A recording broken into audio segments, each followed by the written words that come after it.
എല്ലാ നാരായണന്മാർക്ക് ശിവഗീത പാഠത്തിലേക്ക് സ്വാഗതം. ഇന്ന് നമ്മൾ ശിവഗീതയുടെ 5ാമത്തെ പാഠമാണ് പഠിക്കാൻ പോകുന്നത്. ഞാൻ നിങ്ങളുടെ സ്വന്തം വിഷ്ണുയോഗി ശീലായപ്പൻ. ഇന്ന് നമ്മൾ പഠിക്കാൻ പോകുന്ന പാഠത്തിന്റെ പേര് മ്ലേച്ഛന്മാർ എന്നാണ്. ആരാണ് മ്ലേച്ഛന്മാർ? മ്ലേച്ഛന്മാർ എന്ന് പറഞ്ഞ സമൂഹത്തിലെ മൂന്നാംകിട മനുഷ്യരാണ്. ഇവരുടെ ബോധതലം 0-ൽ താഴെ കിടക്കുന്നവരാണ്. ഇവർ ഏറ്റവും നികൃഷ്ടരായ മനുഷ്യർ, അക്രമകാരികളും അതുപോലെ അധമന്മാരുമാണ്. ഇവരെല്ലാം ശിവഭക്തരാണ്, അല്ലെങ്കിൽ അള്ളാഹു ഭക്തരാണ്. ശിവനും അള്ളാഹു ഒന്ന് തന്നെയാണ്.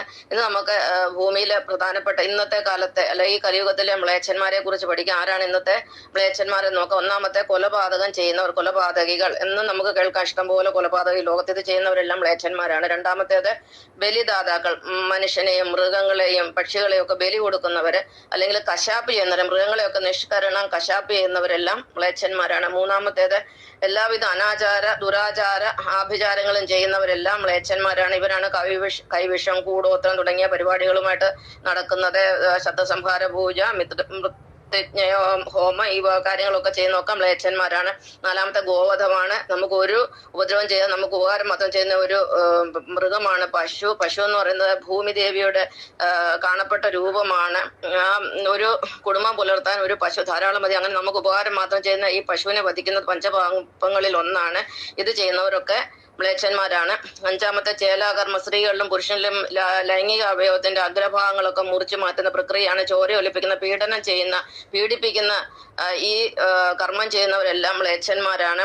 ആറാമത്തേത്, വിളക്ക് തെളിക്കുന്നത് എതിർക്കുന്നവർ. ചിലർക്ക് വിളക്ക് കണ്ടുകൂടാ, നിലവിളക്ക് കൊളുത്തുന്നതിനെ എതിർക്കുന്ന ആളുകളുണ്ട്. ഇവരെല്ലാം മ്ലേച്ഛന്മാരാണ്. കാരണം അവർക്ക് ഇരുട്ടത്തിരിക്കാനാണ് ഇഷ്ടം. കാരണം ഇവർ അജ്ഞാനികളാണ്. ദൈവത്തിനെ കുറിച്ച് എന്താണെന്ന് ഒന്നും അറിയാതെ ജീവിക്കുന്ന ഇവരെല്ലാം മ്ലേച്ഛന്മാർ തന്നെയാണ്. ഏഴാമത്തേത്, മോദി വിരോധികൾ അല്ലെങ്കിൽ സനാതന വിരോധികളെല്ലാം മ്ലേച്ഛന്മാരാണ്. എട്ടാമത്തേത്, സംഘവിരോധി. സംഘം എന്ന് പറയുന്നത് ദേവന്മാരാണ്. സാത്വിക മൂല്യമുള്ളവരും സമൂഹത്തിലെ ഏറ്റവും ഉയർന്ന ചിന്താഗതി ഉള്ളവരും. അപ്പൊ സംഘവിരോധികൾ എന്ന് പറഞ്ഞാൽ ദേവവിരോധികളായി ഭാരത സംസ്കാരത്തെ വിരോധിക്കുന്നവരും മ്ലേച്ഛന്മാരാകുന്നു. ഒൻപതാമത്തെ, ഭൗതിക നിരീശ്വരവാദികൾ. ഭൗതികവാദം നടത്തുന്നവരും നിരീശ്വരവാദം നടത്തുന്നവരും മ്ലേച്ഛന്മാരാകുന്നു. പത്താമത്തേത്, ഭക്ഷണത്തിൽ തുപ്പുന്നവർ. നമ്മൾ കേട്ടിട്ടുണ്ട്, ഭക്ഷണത്തിലൊക്കെ തുപ്പിയതിനു ശേഷം അത് മറ്റുള്ളവർക്ക് വിളമ്പി കൊടുക്കും. ഇതുപോലെ മ്ലേച്ഛത്വം വേറെ ഈ ഭൂമിയിൽ മറ്റെന്തെങ്കിലും ഉണ്ടോ? ഭക്ഷണം എന്ന് പറഞ്ഞാൽ ഈശ്വരനെയാണ് ഇവർ തുപ്പുന്നത്. 11ാമത്തെ, മാതാവിനെയും ഭഗിനിയെയും പുത്രിയെയും ശവത്തെയും മൃഗത്തെയും ഭോഗിക്കുന്നവര്. ഇത് നമ്മൾ ഇന്നത്തെ കാലത്ത് കേട്ടിട്ടുണ്ട്. ശവത്തെ വരെ ഭോഗിക്കുന്നു, മൃഗങ്ങളെ ഭോഗിക്കുന്നു, പെങ്ങളെ ഭോഗിക്കുന്നു, പുത്രിമാരെ ഭോഗിക്കുന്നു. ഇവരെല്ലാം മ്ലേച്ഛന്മാരാണ്.